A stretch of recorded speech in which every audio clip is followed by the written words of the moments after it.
When will leaders lead? Our people are watching. If 1/3 of the world literally prospers and the other 2/3 of the world live under siege and face calamitous threats, leaders must not fail those who elect them to lead. Your Royal Highness, Excellencies, distinguished guests, ladies and gentlemen, the pandemic has taught us that national solutions to global problems do not work. We come to Glasgow with global ambition to save our people and to save our planet, but we now find three gaps. On mitigation, climate pledges or NDCs, without more, we will leave the world on a pathway to 2.7 degrees, and with more, we are still likely to get to 2 degrees. These commitments, made by some, are based on technologies yet to be developed, and this is at best reckless and at worst dangerous. On finance, we are $20 billion short of the $100 billion, and this commitment, even then, might only be met in 2023. On adaptation finance remains only at 25%, not the 50-50 split that was promised nor needed given the warming that is already taking place on this earth. Climate finance to frontline small island developing states declined by 25% in 2019. Failure to provide the critical finance and that of loss and damage is measured, my friends, in lives and livelihoods in our communities. This is immoral and it is unjust. If Glasgow is to deliver on the promises of Paris, it must close these three gaps. So I ask to you, what must we say to our people living on the front line in the Caribbean, in Africa, in Latin America, in the Pacific, when both ambition and regrettably some of the needed faces at Glasgow are not present? What excuse should we give for the failure? In the words of that Caribbean icon Eddie Grant, will they mourn us on the front line? When will we, as world leaders across the world, address the pressing issues that are truly causing our people angst and worry, whether it is climate or whether it is vaccines? Simply put, when will leaders lead? Our people are watching, and our people are taking note. And are we really going to leave Scotland without the resolve and the ambition that is sorely needed to save lives and to save our planet?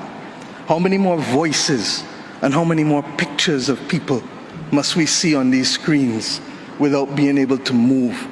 Or are we so blinded and hardened that we can no longer appreciate the cries of humanity? I have been saying to Barbadians for many years that many hands make light work.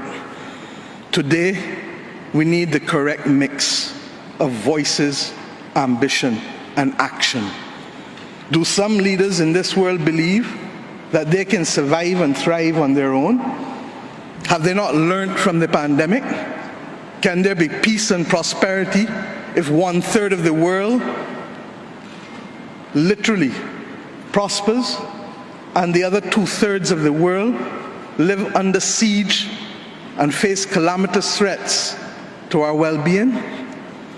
What the world needs now, my friends, is that which is within the ambit of less than 200 persons who are willing and prepared to lead. Leaders must not fail those who elect them to lead. And I say to you, there is a sword that can cut down this Gordian knot, and it has been wielded before. The central banks of the wealthiest countries engaged in $25 trillion of quantitative easing in the last 13 years. 25 trillion. Of that, 9 trillion was in the last 18 months to fight the pandemic. Had we used that 25 trillion to purchase bonds, to finance the energy transition, or the transition of how we eat, or how we move ourselves in transport, we would now today be reaching that 1.5 degrees limit that is so vital to us. I say to you today in Glasgow that an annual increase in the SDRs of $500 billion a year for 20 years, put in a trust to finance the transition, is the real gap, Secretary General, that we need to close, not the 50 billion being proposed for adaptation.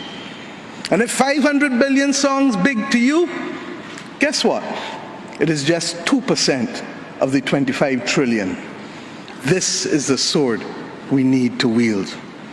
Our excitement 1 hour into this event is far less than it was 6 months ago leading up to this event. Can we, with those voices and these speeches from Sir David and others, find it within ourselves to get the resolve to bring Glasgow back on track? Or do we leave today believing that it was a failure before it starts? Our world, my friends, stands at a fork in the road.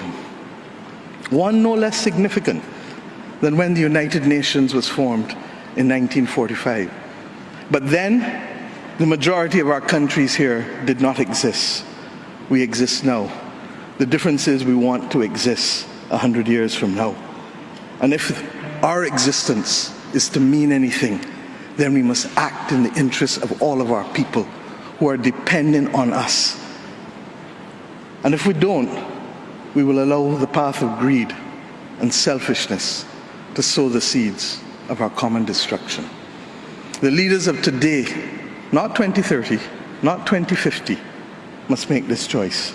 Our people, the climate army, the world, the planet, needs our actions now, not next year, not in the next decade. Thank you. Did you like or hate what you heard? Let us know in the comments below, and if you want more candid speeches like this, be sure to like, subscribe, and hit the notification bell to catch all our latest videos. And please feel free to leave your suggestions, news tips, or topics about Africa you'd like us to cover.